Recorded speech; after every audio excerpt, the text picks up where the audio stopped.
Hello everyone. This video is about student output.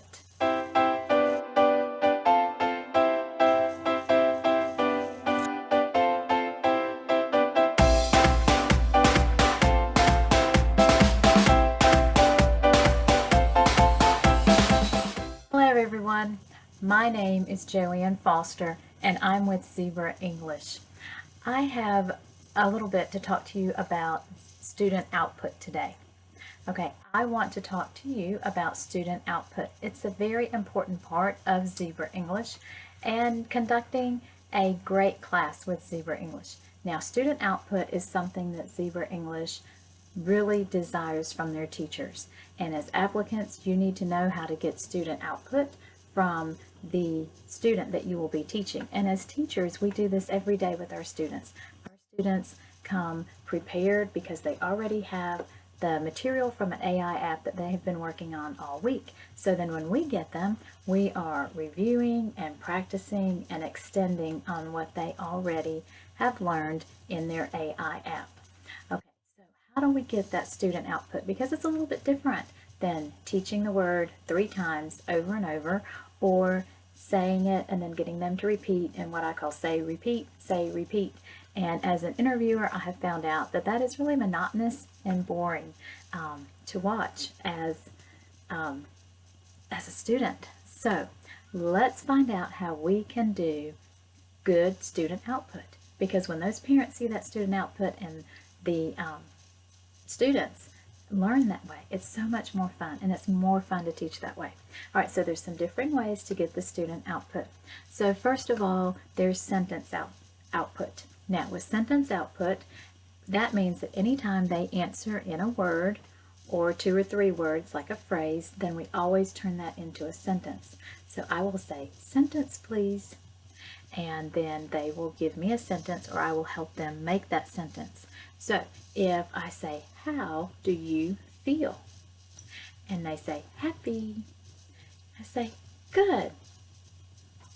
I feel happy.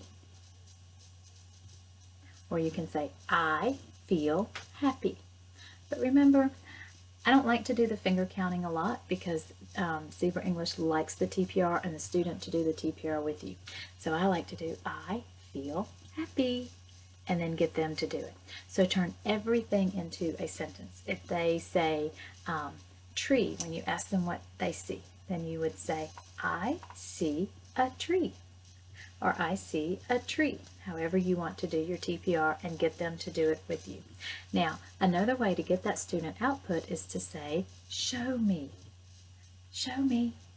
and ask them to show you what it is. So if it's I feel happy, can you show me I? And get them to show you. So that's one way you can ask for that student output. You can say sentence if you're looking for that sentence. You can also say, let's do it together. I, and then do it with them. You can say, it's your turn, and then say, and see if they, you can start them on it and then see if they will finish it, or you can walk them through it. But you're trying to get them to do the TPR and to get that independent student output. Without that, I feel happy, the say, repeat, that's monotonous and boring. All right, so let's go on to the next. So now we want to get sentence output out of everything. If it's a word, if it's a phrase. If they say, at the gym, well, that's not a full sentence. So Zach is at the gym. All right, let's say Zach is at the gym. And you can do it that way. Even if you don't have a word for every, or a TPR for every word, you can still do things like Zach is at the gym, and do like jumping jacks. You can say Zach likes to eat. If they say I like, and then you could say I like to eat. Don't let them just answer a question with I like, and that comes up fairly often. All right, so make those sentences, get those words and those phrases that you can do that, like I would like to eat at the restaurant. That's another way that you can get them to do the TPR and to get that independent output without you having to say anything. All right, now we also want all right, so we have sentence output, and then we want that independent output. Well, how do we get that independent output? And that crosses over a little bit with what I was just talking about. So with the independent output, you want them to do it without me, the teacher, saying it. So you want the student to do it without me saying it. So it's like this. I can go S, and they know that they're supposed to add the S on the end of it. I can do my TPR, and they can know that they're supposed to say, oh, happy. So you can use a prop, you can use TPR, you can start them I, and then see if they will get the rest of it. You can ask them to read. See if they can read it first before you just start reading that sentence to them. All right, so applicants too, when you're going through the demo, don't start reading the sentence. See if they can read. So I'll say read, or can you read? And many times they will read that. So we want that independent output, and that independent output comes from asking them to read, doing this. This is sentence pattern TPR 2, where you're doing a TPR for each word, and then you can only do the TPR and they can say the sentence. So that's getting that independent output. Now we can also, okay, so we have sentence output, we have independent output, and again that's where you can say show me, you can say read, you can TPR it and get that independent output. Now the third way that you can do this is by extension. You can ask extension questions to get that output also. So look at the slides. Ask, there's other material within the slides that you can ask. So, you know, if there's a ball in the background, then ask, what's this? And circle it and see if they can answer you. And if they say ball, then turn that ball into a sentence. Do the TPR with it. I see a ball. Then you can also relate it to them. If it's about a dog, you know, then there's a dog in the picture.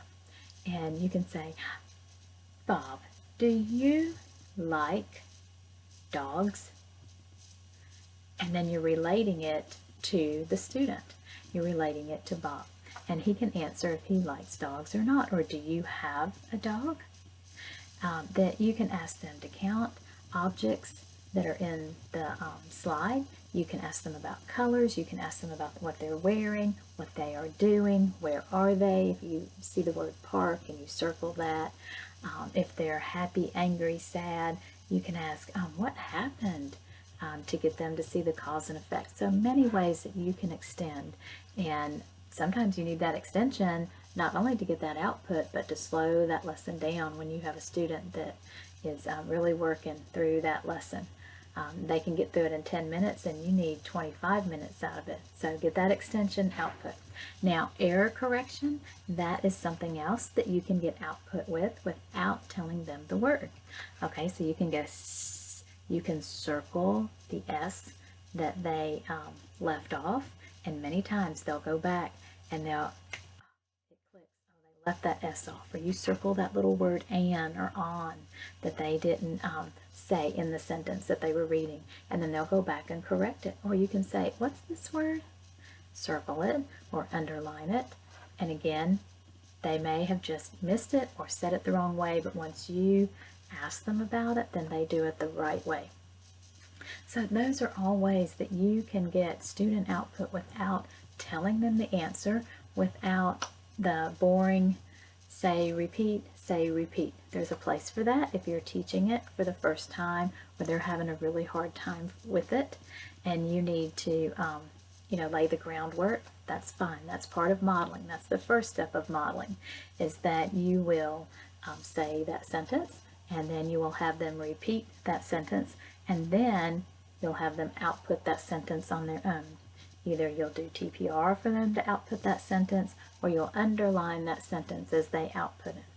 So I hope these ways of getting student output will help you, because it makes the class so much more fun when you're teaching and you're doing the TPR and you're coming up with all these ways that you can use in your classroom to get them to output. And then that makes it where you get the 70 6% output, student output, that they are wanting, that the parents are wanting, that Zebra English is desiring from you as a teacher. And then we can meet those demands, because if we're doing say, repeat, then it's 50% output that we're getting from the students, and maybe less if they're not answering all the time. So it's really a lot of fun. I hope this encourages you, and if you have any other ways to get student output, then just drop it below in the comments, or if there's anything else you want to see a video about, then please do that also. Alright, and if you need any help, just reach out to us. All of our information, and I say our because I have an awesome group of 2 other teachers that we work with, applicants, and then also supporting teachers that are new teachers, and any teacher that wants some support. We want to be there and to help you and support you during this Zebra English journey that we're on. Okay, that's it for today. Thank you all, and till next time, goodbye.